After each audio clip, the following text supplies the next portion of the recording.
My name is Matea. I'm 33 years old, and life before my spinal CSF leak was fairly normal. I was traveling, going out with friends. My now husband and I had just bought a home. I enjoyed hiking, skydiving. I even raced dirt bikes. I was known as the school trip chaperone mom, the homemade meals, theme parties, go all out for holidays mom, until things suddenly worsened.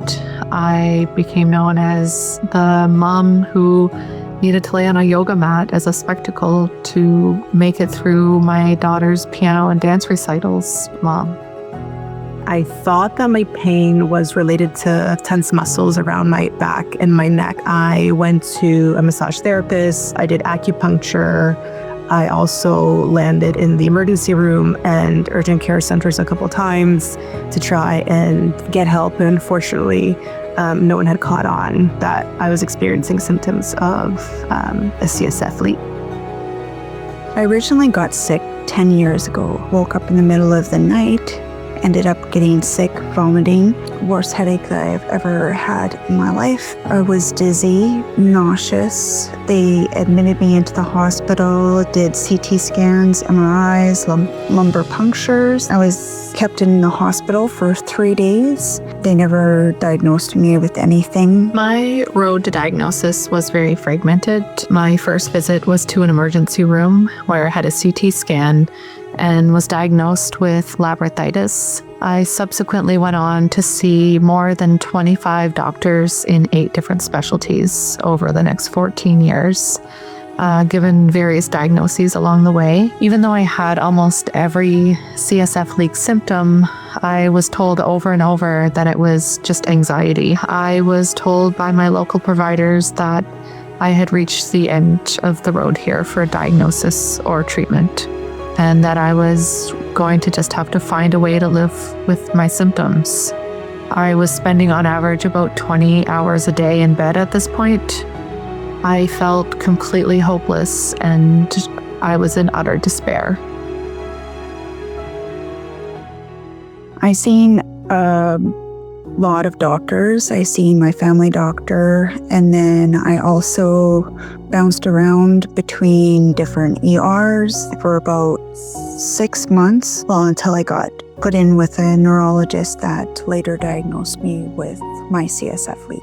About 4 to 6 weeks after my initial diagnosis of the leak, I had my first and only blind blood patch at Toronto Western Hospital. And after that, I felt pretty good for about a year and a half. Unfortunately, at about the year and a half mark, I started noticing that the symptoms in my head were increasing. I felt more pulling and tugging at the back of my head, more pain. So I was sent for a DSM, also at Toronto Western Hospital, where we pinpointed the location of the leak. And a couple months after that, I underwent dural repair surgery, where thankfully my leak was fixed and sealed. I self-referred to the Mayo Clinic in Rochester, Minnesota. I was concerned about the cost, as well as the risk of traveling outside of the country uninsured when I was so sick.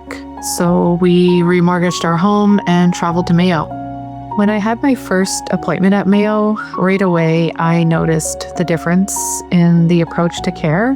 And in less than a week, I was diagnosed with POTS, mast cell activation syndrome, and a suspected CSF leak. The blood patch procedure itself was not painful. I was lightly sedated and kept comfortable the entire time. When I walked out of the hospital, I immediately could tell the difference.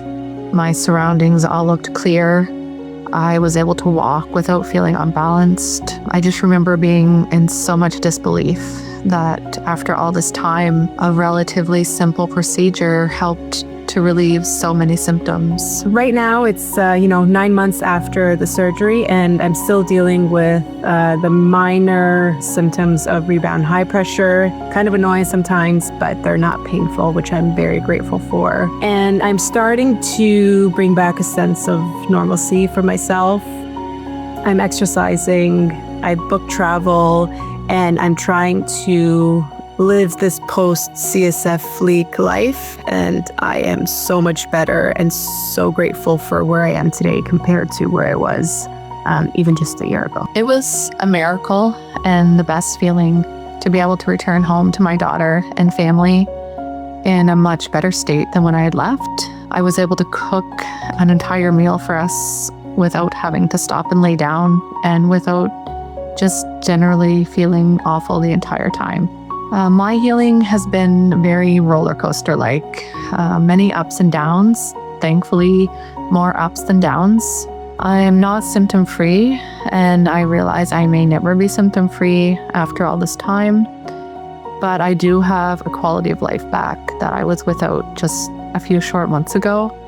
My message of gratitude would be first and foremost to my family doctor, who immediately understood what my symptoms were, and to all of the amazing doctors at Toronto Western. I'd like to thank my husband, my kids, my family. You guys have all helped me get to where I am through all the good times and bad times. Last but not least, Dr. Stephan Dupuis, my neurologist and surgeon, the amazing man that has saved my life. If it wasn't for my infectious disease specialist here in Halifax, I would not have had the confidence and will to keep going. Dr. Carroll's generous guidance and his sharing of knowledge online gave me the resources to be able to advocate for myself at appointments. Dr. Kapadia for accepting my plea for help and advocating for the care he knew I needed, and for being a beacon of light and hope from coast to coast for others. I feel more at peace when I lay my head down to go to bed, and I feel hopeful for the future. It's so easy to be stuck in the symptoms and just feeling like you're never going to get out of it, but you will. There is a treatment, there is possibly even a cure for this, and we have really good information about leaks right now. And as hard and difficult as it is, don't give up. Keep fighting, and yeah, that's it.